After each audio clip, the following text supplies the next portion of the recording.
Hi everybody, it's the pregame meal whiteboard. I'm Craig Wolfley, you are Tunch Ilkin. And we're here to give you a little bit of what we expect this weekend for the New York Jets. Now, back in our day, we had the sack exchange. That was Joe Klecko, Marty Lyons, a whole host. Abdul Salam and Mark Exactly. Gastineau, There you go. I knew you wouldn't get all four of them. Well, you know what, we got a little problem with memories. But anyhow, the point is we have the newest version of the New York Jets, and that, of course, has Muhammad Wilkerson. I got Steve McClendon on my side. Who do you have on your side? I have Leonard Williams over here and Sheldon Richardson over here. And these guys, 3 number 1 draft picks here. And these guys do a great job of collapsing the pocket. And although when you look at them, you don't see one great pass rusher, you see 4 working very well together. Well, as a collective unit, they've had 12 sacks, 7 against Cincinnati in the opening game, 5 over the last 3 games. Let's take a look at one of their big rushes that they're going to come at you on the left-hand side, and that would be, because I was a left guard, I'm going to look on the left-hand side, that would be a me game. Now, a me game is a twist stunt between 2 participants, that being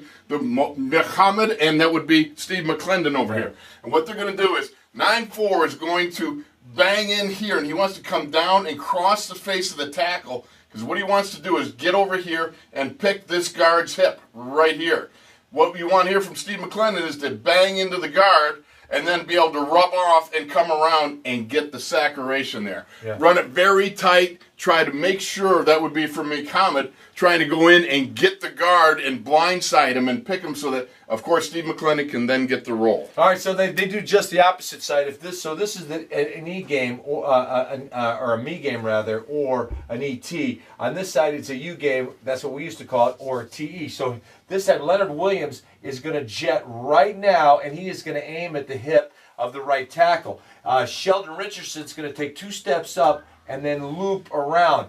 The reason this is an effective twist on both sides is these guys do a great job of getting in those gaps and picking the hip of the other guy. And usually when you pick the one guy, then it's just Katie bar the door, because you've got separation. Now, not only do they like the TE and the ET, but they also like a TT or a Tom game. Now, the Tom game is run by these 2 guys on the inside. That'd be Leonard Williams, and that would be Steve McClendon. And what they want to do is run it so they pick the center. So if you got Steve McClendon going first, he's going to come across, he's going to try and pick the center. Now you've got Leonard Williams going to go here, and then he's going to loop around and try to get pressure here, because what Steve McClendon is going to do, try to drag this guard to the inside, down with him, and pick that center, and then clear a lane for big old Leonard Williams to come roaring around and be able to get pressure on the quarterback. So one of the other things that they'll do off of this, because they love to run these stunts, is they're going to run what we call a 3-me. And so what's going to happen on this one is Sheldon Richardson, he's going to take the inside. Leonard Williams is going to take the inside. David Harris is going to drop off, and then Darren Lee, the rookie from Ohio State, he's going to come all the way around on a 3 game, and he's got the athleticism and the speed, and these guys are going to collapse everything down, and they're going to shorten the corner. They do a great job of running these twists, probably better than anybody else in the National Football League.